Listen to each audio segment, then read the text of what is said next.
ने बताया, उनके प्रवक्ता ने, कि चीन ईरान, जॉर्डन, लेबनान और इराक को आपातकालीन मानवीय सहायता देगा। यह हेल्प उन इलाकों में पहुंचाई जाएगी जहां लगातार संघर्ष के कारण जो लोकल पॉपुलेशन है, स्थानीय आबादी है, वो गंभीर दिक्कतों का सामना कर रही है। चीन का कहना है कि उसका उद्देश्य इन देशों की जनता को तत्काल जरूरतों को पूरा करना और मानवीय हालात को बेहतर बनाना है। तो ये मदद की पेशकश जो है, ये मदद का ऐलान चीन ने किया है।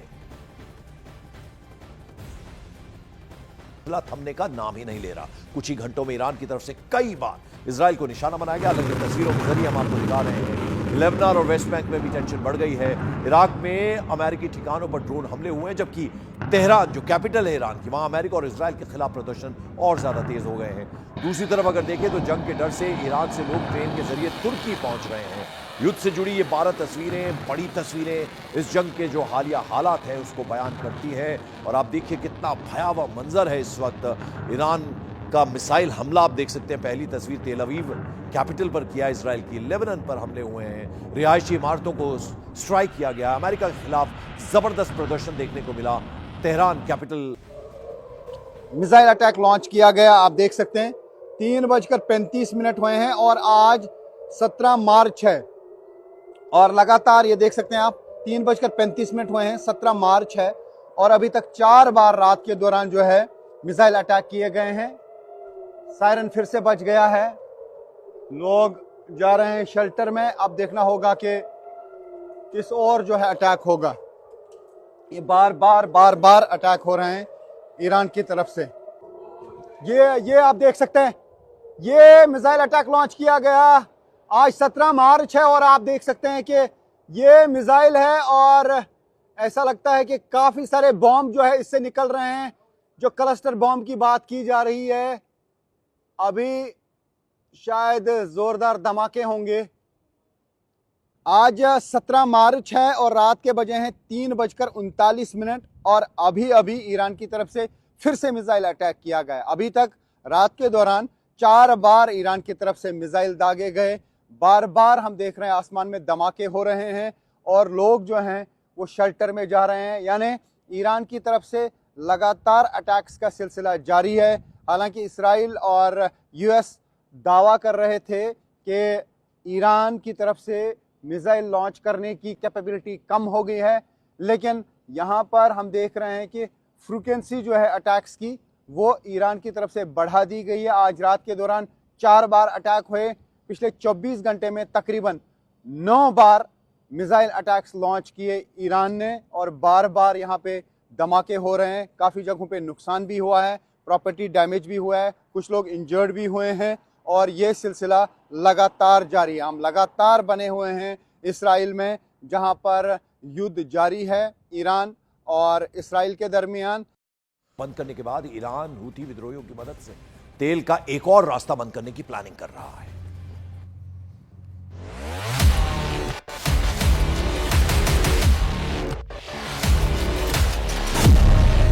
जंग में हूती विद्रोहियों की एंट्री।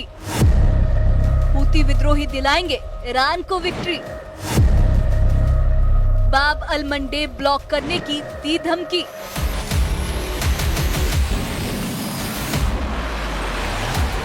इजराइल और अमेरिका के खिलाफ सिर्फ ईरान ही नहीं, उसके प्रॉक्सी ग्रुप भी लड़ रहे हैं। सबूत है यमन में सक्रिय हूती विद्रोहियों की बाब अल मंडेब स्ट्रेट बंद करने की धमकी। यानी हिजबुल्लाह के बाद ईरान के एक और प्रॉक्सी ग्रुप ने जंग में घुसने की तैयारी कर ली और तेल की एक और बड़ी लाइफलाइन को ब्लॉक करने की धमकी दे डाली। ईरान की समाचार एजेंसी फास्ट न्यूज ने बताया कि हूती विद्रोही पूरी तरह से अलर्ट पर हैं। वो कभी भी ईरान जंग में शामिल हो सकते हैं। फास्ट न्यूज ने चेतावनी दी कि ऐसा होने पर बाब अल मंडेब स्ट्रेट बंद हो सकता है। बाब अल मंडेब स्ट्रेट अरब प्रायद्वीप के दक्षिणी छोर पर स्थित एक पतला समुद्री रास्ता है जो लाल सागर के रास्ते सुएज नहर तक पहुंचने वाले समुद्री जहाजों के परिवहन का जरूरी रास्ता है और हूती विद्रोही उसी रास्ते को बंद करने की फिराक में है। यानी ईरान और उसके प्रॉक्सी ग्रुप दुनिया को तेल संकट की आग में झोंकने के लिए तैयार बैठे हैं, क्योंकि ऐसा करने पर आधी जंग बिना गोला बारूद के जीती जा सकती है। वैसे अब तक इस जंग में हूथी विद्रोही शांत हैं। उन्होंने हिजबुल्लाह की तरह कोई ऐसा काम नहीं किया जिससे जंग की आग यमन तक पहुंचे। लेकिन बाब अल मंडेब से जुड़ी ये नई अपडेट इशारा कर रही है कि हूती विद्रोहियों का हाथ भी अब ट्रिगर पर है, जिसे वो कभी भी दबा सकते हैं, क्योंकि हूती विद्रोहियों को ईरान की 3 चरणों वाली रणनीति का हिस्सा माना जाता है और वो किसी भी वक्त जवाब देने के लिए तैयार रहते हैं। हालांकि इस बार हूती विद्रोही फूंक फूंक कर कदम रख रहे हैं, क्योंकि 2023 में गजा जंग के दौरान इजराइल के हमलों में उसके कई कमांडर मारे गए थे और इसलिए वो इस बार ईरान का साथ तो दे रहे हैं, लेकिन जरा संभल कर।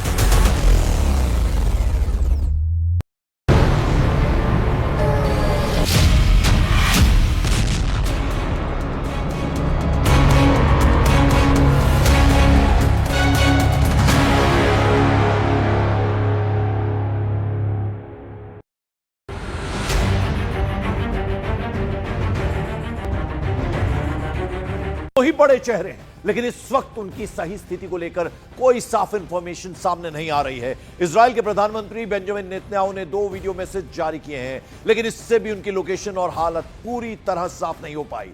यही वजह है कि लोगों के बीच तरह तरह की अटकलें चल रही हैं। वहीं ईरान के नए नए सुप्रीम लीडर बने मुश्तबा खामनेई को लेकर भी अब सवाल उठ रहे हैं, क्योंकि ईरान की कमान संभालने के बाद से अब तक वो सार्वजनिक रूप पर सामने नहीं आए हैं।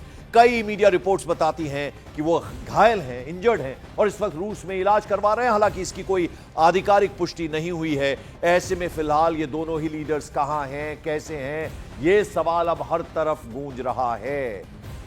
तो घायल मुश्तबा के रूस में होने की मीडिया रिपोर्ट सामने आ रही हैं और जंग के बीच अब नेतन्याहू और मुश्तबा एक तरह से मिस्ट्री बने हुए हैं। इनको लेकर अभी तक सस्पेंस जो है वो बना हुआ है।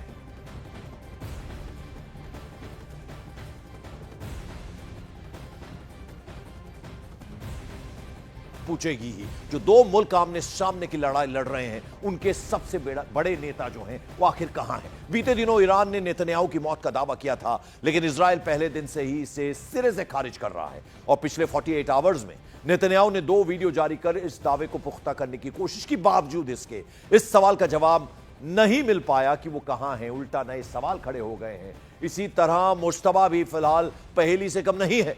ना तो उनकी कोई लोकेशन और ना ही उनकी हेल्थ को लेकर कुछ साफ हो पाया है। हालांकि डोनाल्ड ट्रंप शुरुआती तौर पर कह रहे थे कि मुश्तबा जिंदा हैं, लेकिन अब उनके बयान भी गोल मोल से दिख रहे हैं, सुनाई दे रहे हैं। में वो एक कैफे में खड़े होकर कॉफी की चुस्कियां लेते नजर आ रहे हैं, लेकिन ये जो वीडियो है एआई जनरेटेड होने की चर्चा शुरू हो गई। इसके बाद 16 मार्च को नेतन्याहू की तरफ से एक और वीडियो जारी किया गया और फिर यह दावा किया गया कि बेंजामिन नेतन्याहू सही सलामत है, बिल्कुल ठीक है। नए वीडियो में उन्हें यरूशलेम हिल्स में आम लोगों से बातचीत करते हुए दिखाया गया और ये जो क्लिप है इसमें महिलाएं भी देखी जा सकती हैं जो इजरायली पीएम के साथ तस्वीरें खिंचवाती हुई नजर आ रही हैं। देखिए, एक वीडियो जिसमें 6 उंगलियों के साथ नजर आ रहे हैं, इसको लेकर अटकलें हुई और अब एक और वीडियो सामने आया जिसमें कुछ महिलाओं के साथ कॉफी पीते हुए नजर आ रहे हैं बेंजामिन नेतन्याहू।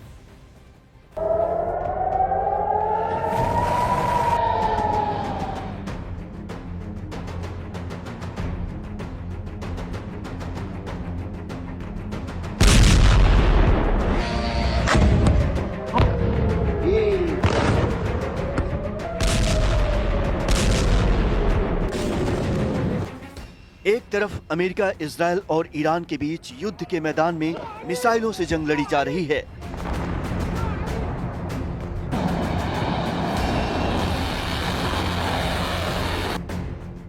तो वहीं दूसरी लड़ाई वीडियो और विजुअल्स की मदद से चल रही है। जितना खतरनाक युद्ध मैदान पर, उससे भी बड़ा प्रोपेगेंडा वॉर सोशल मीडिया पर।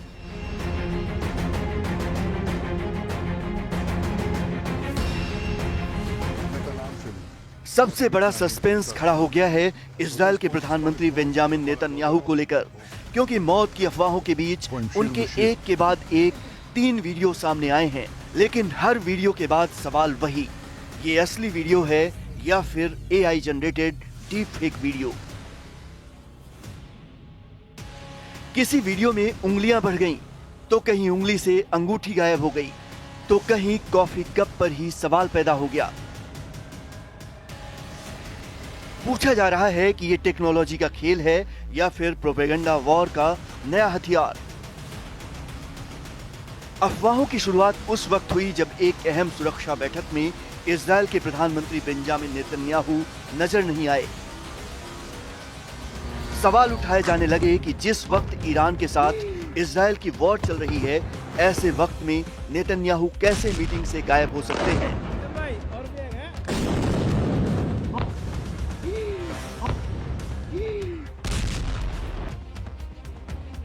इसी बीच एक वीडियो सोशल मीडिया पर तेजी से वायरल हुआ, जिसमें नेतन्याहू के हाथ में 6 उंगलियां दिखाई देने का दावा किया गया कि नेतन्याहू की मौत हो चुकी है, इसीलिए उनका AI डीप फेक वीडियो सामने लाया जा रहा है।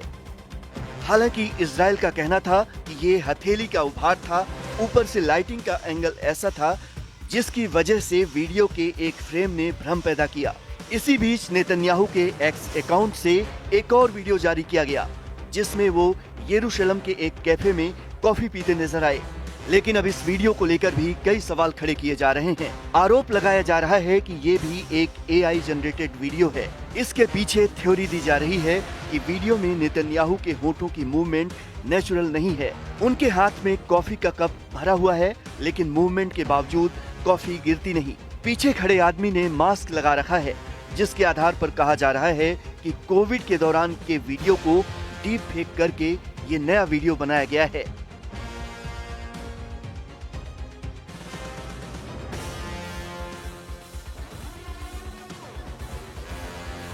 हालांकि इजरायल का दावा है कि वीडियो असली है। हैंडहेल्ड कैमरा होने की वजह से मोशन ब्लर और एडिटिंग के ग्लिच की वजह से लोगों को भ्रम पैदा हुआ। इसी बीच सोशल मीडिया पर कई ऐसे डीप फेक वीडियो वायरल हो गए, जिनमें अलग अलग लोगों को उसी कैफे में कॉफी पीते दिखाया गया जहां नेतन्याहू कॉफी पीते दिखे थे। अब एक और वीडियो सामने आ गया है, जिसमें नेतन्याहू उसी कैफे के बाहर लोगों से बातचीत करते दिखाई दिए। लेकिन इस वीडियो में एक फ्रेम में ऐसा लग रहा है जैसे उनकी उंगली की अंगूठी अचानक से गायब हो जाती है। इसको लेकर दावा किया जा रहा है कि ये वीडियो भी AI जनरेटेड और डीप फेक है।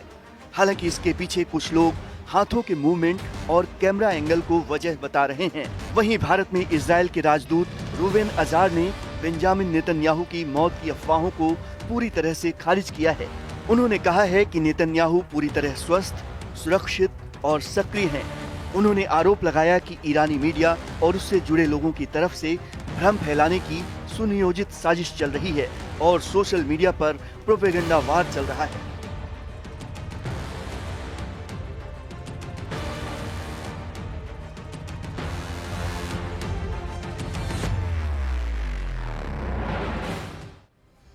तो बेंजामिन नेतन्याहू को लेकर सस्पेंस लगातार बना हुआ है, तो उधर ईरान के सुप्रीम लीडर मुज्तबा खामनेई को लेकर भी अब नया दावा सामने आया है। पहले दावा हुआ कि मुज्तबा खामनेई रूस में अपना इलाज करवा रहे हैं और कुवैत के अखबार अल जरीदा की ओर से यह दावा किया गया कि मुज्तबा को खुद पुतिन ने रूस आने को कहा, इलाज कराने का ऑफर दिया।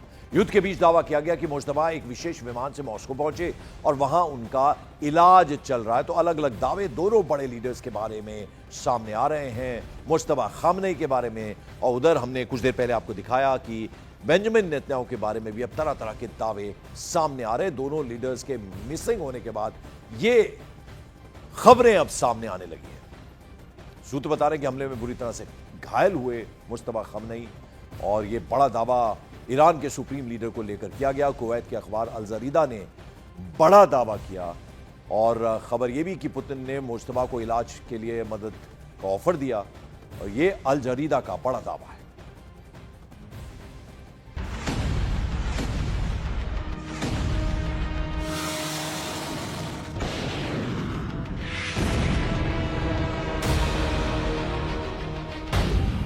तेरह मार्च को ईरान के मीडिया ने ये AI वीडियो जारी करके अमेरिका को ललकारा था। कहा था Khamenei is back. Khamenei is back. इसके अलावा 12 मार्च को ईरान का नया सुप्रीम लीडर बनने के बाद मुज्तबा खामनेई ने पहली बार आधिकारिक बयान जारी किया था।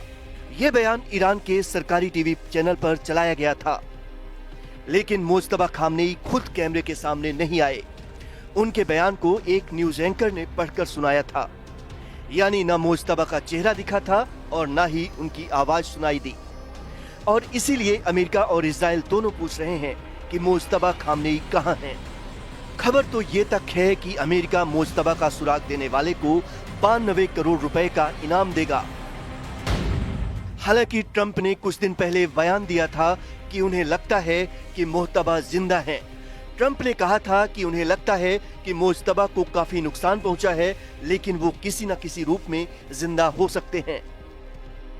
ट्रंप को लगता है कि मुज्तबा जिंदा है, लेकिन उन्हें ये नहीं पता कि वो कहां हैं, और इसीलिए इजराइल और अमेरिका मुज्तबा को ढूंढने की तमाम कोशिशें कर रहे हैं। वैसे ईरान के नए सुप्रीम लीडर मुज्तबा खामनेई की हालत पर दुनिया भर में किसी रिपोर्ट में कुछ लिखा गया तो किसी रिपोर्ट में कुछ और। रॉयटर्स की एक रिपोर्ट के मुताबिक मुज्तबा खामनेई को हमले में हल्की चोटें आई थी। CNN ने दावा किया था कि उनके पैर में फ्रैक्चर हुआ, आंख के पास चोट लगी और चेहरे पर भी हल्की चोटें आईं। ब्रिटिश अखबार द सन की रिपोर्ट में तो सबसे ज्यादा गंभीर दावा किया गया। रिपोर्ट के मुताबिक हमले में मुज्तबा खामनेई बुरी तरह घायल हुए और कोमा में चले गए। द सन की रिपोर्ट तो ये भी दावा करती है कि मुज्तबा खामनेई की एक टांग काटनी पड़ी और लीवर और पेट को गंभीर नुकसान पहुंचा। यानी मुज्तबा कहां हैं, कैसे हैं, किस हालत में हैं, किसी को पक्के तौर पर कुछ भी नहीं पता। इस बीच कुवैत के एक अखबार अल जरीदा ने तो नया ही दावा कर डाला। अखबार की रिपोर्ट कहती है कि 28 फरवरी को हुए जिस हमले में अली खामनेई की मौत हुई थी, उसमें मुज्तबा भी घायल हुए थे। इसके बाद चुपचाप उनको एक रूसी सैन्य विमान से मॉस्को भेजा गया था। रिपोर्ट में कहा गया है कि खामनेई की टांग की सर्जरी सफलतापूर्वक हुई और अभी भी वो मॉस्को के एक निजी अस्पताल में भर्ती हैं। यानी नया दावा ये कहता है कि मुज्तबा ईरान में नहीं, रूस में है। और अगर ये सच है तो ट्रंप का मुज्तबा का हाल उनके पिता जैसा करने का सपना फिलहाल पूरा होता नजर नहीं आ रहा। के बारे में कई सारी बातें चल रही, कुछ कह रहे हैं कि वो इंजर्ड है और कुछ कह रहे हैं कि मुज्तबा खामनेई की मौत हो चुकी है।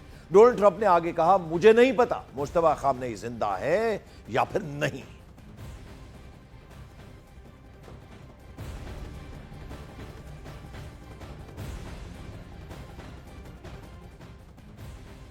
A lot of people are saying that he's badly disfigured. They're saying that he lost his leg, one leg, and he's been hurt very badly. Other people are saying he's dead.